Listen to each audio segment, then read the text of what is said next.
development of body cavities and thoracic. So these are basically the objectives of the discussion. You have to remember how the bilaminar and the trilaminar germ discs were formed, the partitioning of the intraembryonic coelom, development of and derivatives of septum transversum, the defects of thoracic diaphragm, as well as the origin and fate of the mesentery. Okay. So remember the bilaminar disc, where the columnar cells are the epiblast and the cuboidal cells are the hypoblast. So the hypoblastic cells will form the yolk sac, epiblastic cells will form the amniotic cavity. Then the extra embryonic mesoderm formation, yeah. So the cells of extra embryonic mesoderm come from epiblast and hypoblast. So this is the extra embryonic mesoderm, and these cells will form two layers: an outer somatopleuric mesoderm and an inner splanchnopluric mesoderm. So this is a splanchnopluric on the inner part and outer somatopleuric mesoderm. Lines the amnion, while the outer somatopleuric lines the somatopleuric lines the amnion, while the inner splanchnopluric will line the yolk sac. Then, how did the trilaminar disc form? Remember, it starts from the primitive streak, okay, from the epiblastic cells. The streak will develop a groove at the center by the third week. Then the cranial portion will develop, thicken and form primitive node. Then it will have a depression called a primitive pit on the cranial end of the primitive streak. Then epiblastic cells will now go and invaginate below the primitive streak and form the endoderm. This will be followed by a wave of epiblastic cells that will form the mesoderm. Okay, this mesoderm now is between the epiblast and the hypoblast. And then lastly, the remaining cells of the epiblast now become the ectoderm. So that's how you form your trilaminar germ layers, trilaminar germ disc. So this is your ectoderm, mesoderm, and endoderm. Eventually you have your 3-layered discs. So after you remember that, you need to remember how the mesoderm divided. So the mesoderm is divided into 3: the paraxial, intermediate, and lateral mesoderm. So paraxial mesoderm has 3 parts: outer dermatome that form dermis and hypodermis, followed by myotome that forms skeletal muscle, and sclerotome that forms exoskeleton. That's the IV discs and the vertebra. Then after this paraxial mesoderm is the one close to the developing spinal cord. Then after that, we have the intermediate mesoderm.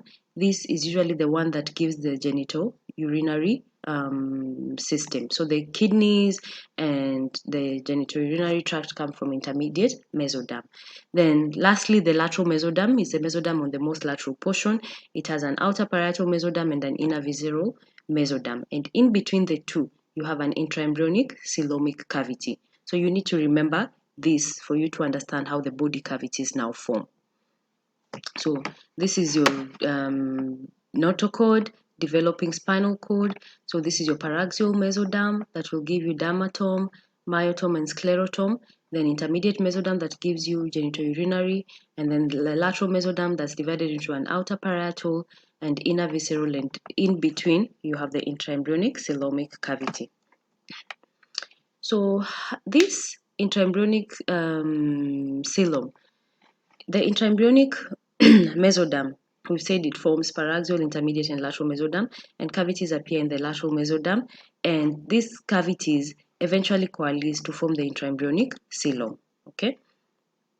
This intraembryonic coelom is divided into 3 separate cavities. So the 3 body cavities: the pleura of the lungs, pericardium of the heart, and the peritoneum in the abdomen. So these 3 cavities are usually separated by 3 things. You have the septum transversum, pleuropericardial membrane, and pleuroperitoneal membrane. So initially that's what you have: septum transversum, pleuropericardial between pleura and pericardium, and pleuroperitoneum that separates the pleura and the peritoneum below. So how is septum transversum formed? So when the embryo is folding, remember there is a craniocaudal and lateral fold of the embryo. When the embryo is folding, the pericardial region, region with the heart, it reverses the position to come in ventral to the embryo. Remember, the cardiogenic area used to be cranial to the neural, developing neural tube. But with the craniocaudal folding, the pericardial region now comes ventral in the thoracic region. So the unsplit mass of the mesoderm between pericardial and abdominal cavity is what is called septum transversum. Developing pericardium is separated from the abdominal cavity by a mass of mesoderm, which we are calling septum transversum. So what are the four derivatives of this septum transversum? Mesoderm that is between pericardium and abdominal cavity. So what will it form? It will form the central tendon of the diaphragm. That's where the pericardium is lying. It will form the pericardium. It will form the diaphragmatic pleura and connective tissue of liver and biliary system. So those are the derivatives of septum transversum. Central tendon of diaphragm, connective tissue of liver and biliary system, pericardium, and the diaphragmatic pleura. So the pleuropericardial membrane, as the lungs are developing, this is a membrane between pleura and pericardium, yeah? So remember, lungs are coming from the outpouching from the lungs. So as the lungs develop, they bulge into the pleural canals on the right and the left, okay? And these pleural canals will be reduced to pleural cavities. Then we usually have common cardinal veins that will cause in the mesodermal ridge, and this will project medially to the pleural canals, and they form what you call the pulmonary ridges. So as these common cardinal veins now move towards the midline, what happens? They shift the mesentery with them, and that's what is forming pleuropericardial membrane. Okay? So common cardinal veins are causing in the mesodermal ridge, and they project medially in the pleural canal. So these common cardinal veins, they form pulmonary ridges, elevations which are called pulmonary ridges.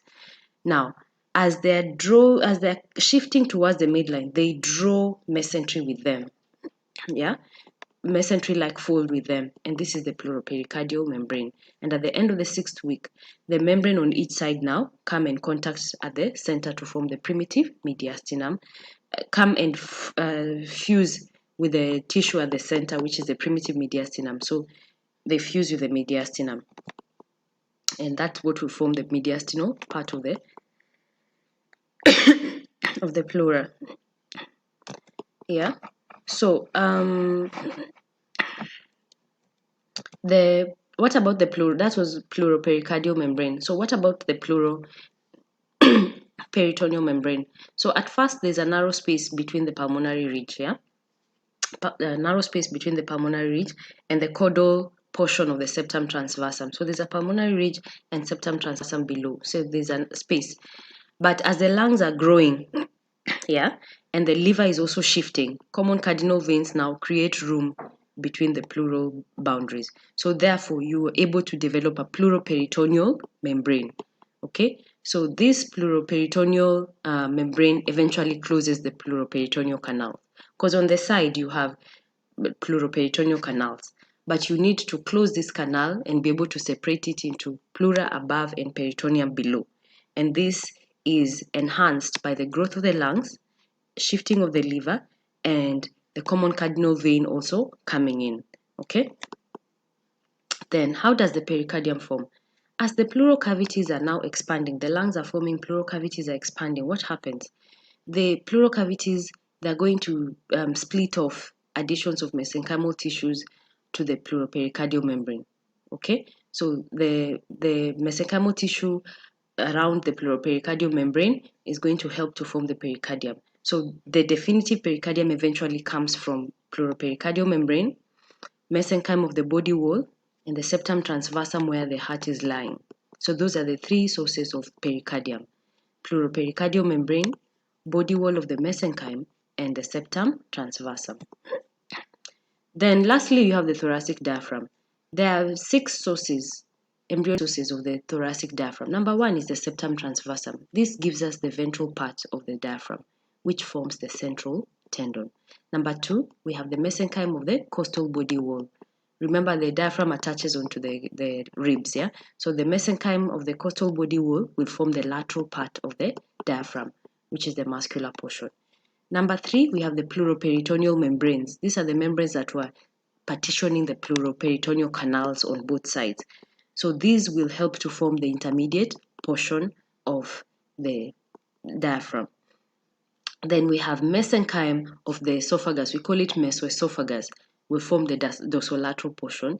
Then the mesenchyme behind the paired glands. So we have suprarenal glands, the ovaries and the testes, the mesonephros. They also help to form the dorsolateral portion of the diaphragm. And lastly, the mesenchyme around the aorta, so the para-aortic mesenchyme. So these are the 6 sources, embryonic sources of the thoracic diaphragm. So you need to know the source and which part it forms. Ventral part, septum transversum. Lateral muscular portion, mesenchyme of the costal body wall. Intermediate portion by the pleuroperitoneal membranes. These are membranes that partition the pleuroperitoneal canals into superior pleura and inferior peritoneum. Then we have the mesenchyme around the esophagus, which is the mesoesophagus. It forms the dorsolateral portion. The mesenchyme around paired glands, such as suprarenal, the gonads, and the mesonephros, which will give you the kidneys, they help to form the dorsolateral portions. And the mesenchyme around the aorta. So we have different diaphragmatic defects. Diaphragmatic hernia. The most common is the posterolateral hernia. We call them Bogdalek hernias. And these mainly are formed when the pleuroperitoneal canals fail to close. Remember, pleuroperitoneal canals close when the pleuroperitoneal membrane forms. So if it fails to close, you have posterolateral hernias occurring. So you have foramen of Bogdalek on the posterolateral aspect, and most of the time it occurs on the left, because on the right, the liver is there, so it tends to obliterate that space. So you tend to now have abdominal viscera protruding now from the abdomen into the left pleural cavity and occupy that space on the left pleural cavity. Therefore, they prevent the left lung from maybe now has pulmonary hypoplasia.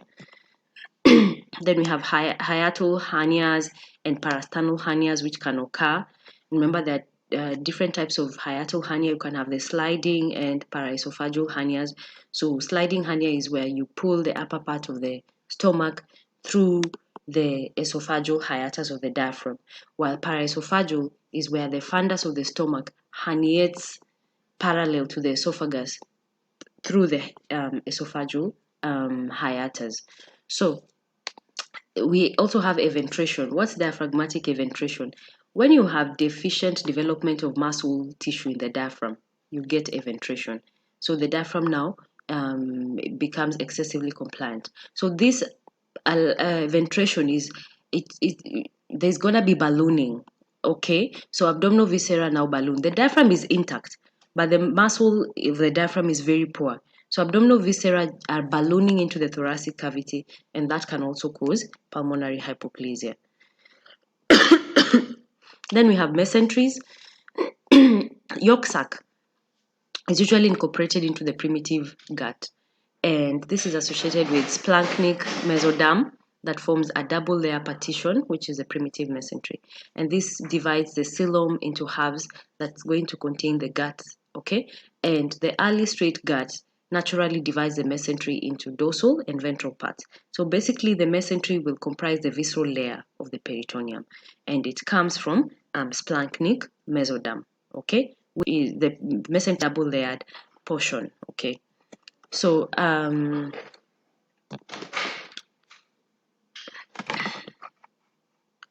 the splanchnic mesoderm will differentiate into muscle and connective tissue of the gut wall, and the dorsal mesentery, we just name it based on part of the gut it suspends. So the mesentery of the esophagus is mesoesophagus, of the stomach is dorsal mesogastrium, of the duodenum is mesoduodenum, of the colon mesocolon.